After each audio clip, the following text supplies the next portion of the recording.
বন্ধুরা, আমরা আজকে তিনটা বিষয় নিয়ে কথা বলবো। তার মধ্যে এক নম্বরে আছে আমরা কোন প্রোডাক্ট নিয়ে কাজ করব, ড্রপশিপিংয়ে প্রফিট কেমন হয়, আমরা কি বাংলাদেশ থেকে ড্রপশিপিং করতে পারি। আজকে এই তিনটা বিষয় নিয়ে আলোচনা করার চেষ্টা করব।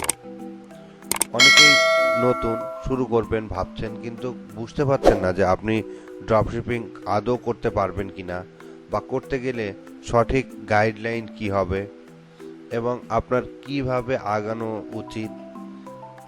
তো এই ভিডিও দেখলে হয়তো আপনারা ক্লিয়ার হয়ে যাবেন। তারপরে যদি আপনাদের কোনো প্রশ্ন থাকে কমেন্ট সেকশনে জানাবেন, আমি চেষ্টা করব আপনাদের উত্তর দেওয়ার।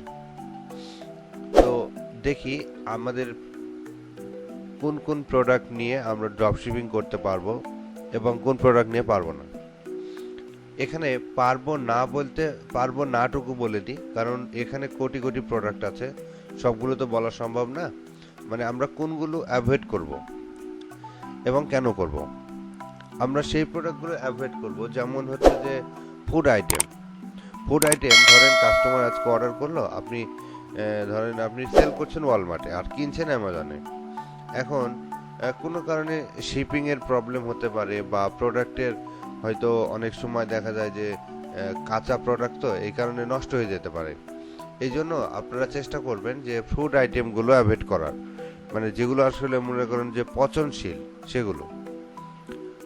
আর বাকিগুলো আপনারা নিতে পারেন, সমস্যা নেই। আর তারপরে হচ্ছে যে আপনার যেমন ফ্রিজ, টিভি, এসি, এগুলো অ্যাভয়েড করার চেষ্টা করবেন। আহ, সাথে আপনারা হচ্ছে যেগুলো কাচের প্রোডাক্ট, ভেঙে যাওয়ার সম্ভাবনা থাকে, এই প্রোডাক্টগুলো অ্যাভয়েড করবেন। আর বাকি যে প্রোডাক্টগুলো আছে এগুলো আপনারা নিয়ে কাজ করতে পারেন। এটা আমার ব্যক্তিগত অভিমত।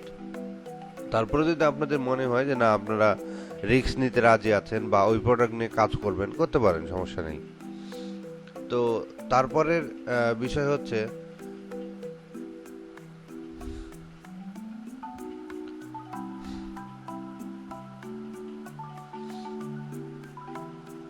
ড্রপশিপিং করে কেমন আয় হয়। আচ্ছা, ড্রপশিপিং করে কেমন আয় হয় সেটা আমি মুখে না বলে এখানে দেখেন আমি একটু দেখিয়ে দিই। দেখেন এখানে আমি একটা প্রোডাক্ট বের করে রেখেছি। এই প্রোডাক্টটা ধরেন আমি ওয়ালমার্টে সেল করব, আর যখন অর্ডার হবে তখন আমি অ্যামাজন থেকে কিনবো। তো দেখেন এটা আমার সাপ্লায়ার প্রাইস, ধরেন আমি এখান থেকে কিনছি। ওয়ালমার্টে আমার একটা স্টোর আছে, আমি ওয়ালমার্টে অর্ডার হয়েছে ধরেন, এই যে দেখেন ওয়ালমার্টে এই সেম প্রোডাক্ট বিক্রি করছে কত দেখেন, এটা আর এটা কিন্তু সেম প্রোডাক্ট। এখন এই প্রোডাক্টটা দেখেন ওয়ালমার্টে আমি সেল করলাম কততে, 499। আর আমি এই প্রোডাক্টটা কিনলাম কত, অ্যামাজনে ধরেন 399। এখন এখানে হচ্ছে ওয়ালমার্টের একটা ফ্রি আছে 15%। এখন আমি এখান থেকে যদি আমি 15% ওয়ালমার্টকে দিয়ে দিই, তাহলে আমার প্রফিট কত থাকলো। এই একটা প্রোডাক্ট যদি আপনি সেল করতে পারেন তাহলে আপনার প্রফিট কত থাকলো। 100-র মধ্যে 15 মাইনাস করেন, তাহলে দেখেন দেখি কত লাভ প্রফিট থাকে।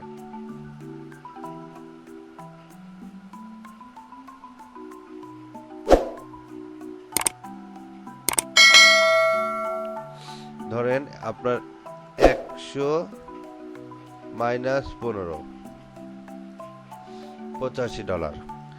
আপনার এই একটা প্রোডাক্ট যদি আপনি সেল করতে পারেন তাহলে আপনার প্রফিট কত থাকলো, $85 ইউএসডি। আপনি এই একটা দিনে তো আর আপনি এই একটা প্রোডাক্ট সেল করবেন না, আপনার স্টোরে অনেক প্রোডাক্ট থাকবে।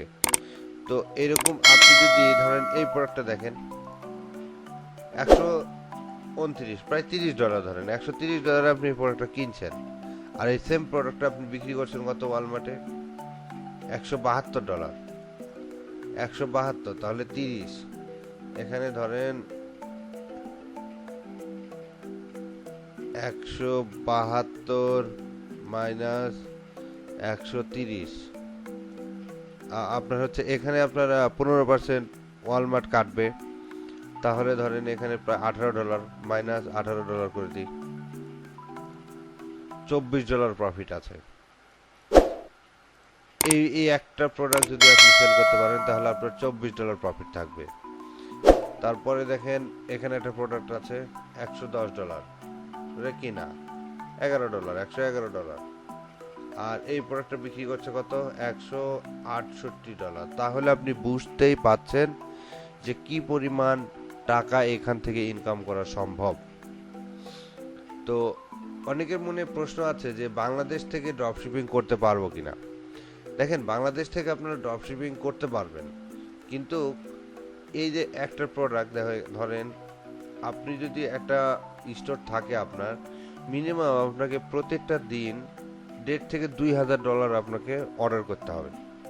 এখন এই অর্ডারটা যখন আপনি করবেন সাথে সাথে কিন্তু আপনি পেমেন্টটা পাবেন না, আপনার পেমেন্টটা পেতে কিছুদিন সময় লাগবে। তো এখানে বিশাল একটা ইনভেস্টের ব্যাপার। সো যারা ড্রপশিপিং করে মূলত ইউএস এর ক্লায়েন্টদের অ্যাকাউন্টেই তারা ড্রপশিপিং করে। আমরাও মূলত কাজ করছি ইউএস এর ক্লায়েন্টের। সো যারা বাংলাদেশ থেকে করতে চান হয়তো করতে পারেন, কিন্তু বিশাল ইনভেস্টের ব্যাপার আছে, এবং বাংলাদেশি আমার জানা মতে কেউ করে কিনা আমি জানি না। তো আপনারা চাইলে ড্রপশিপিং করতে পারেন। ড্রপশিপিং করার জন্য আপনারা ক্লায়েন্ট কোথায় পাবেন? আপনারা ক্লায়েন্ট খোঁজার জন্য আপনারা বিভিন্ন প্ল্যাটফর্ম ব্যবহার করতে পারেন, যেমন লিঙ্কডইনে বিভিন্ন মানুষের সঙ্গে কথা বলতে পারেন, আপনারা তাদেরকে অফার করতে পারেন এইভাবে যে আপনারা আমাদের সঙ্গে আসেন, আমরা এই বিজনেসটা করি। আপনারা তাদেরকে প্রফিটগুলো তুলে ধরবেন। দেন আপনি ফ্রিল্যান্সার, ফাইভার, আপওয়ার্ক এগুলোতে আপনি ক্লায়েন্ট খুঁজতে পারেন। খুঁজলে তারাই আপনাকে A to Z সাপোর্ট দিবে, দেন একটা পার্সেন্টেজ আপনারা প্রফিট পাবেন ইনশাল্লাহ। তো এই ভিডিওতে এতটুকুই, নেক্সট ভিডিওতে দেখা হবে। আপনাদের আরও কিছু জানার থাকলে কমেন্ট করবেন, ইনশাল্লাহ সমাধান দেওয়ার চেষ্টা করব। সাথেই থাকবেন। ধন্যবাদ।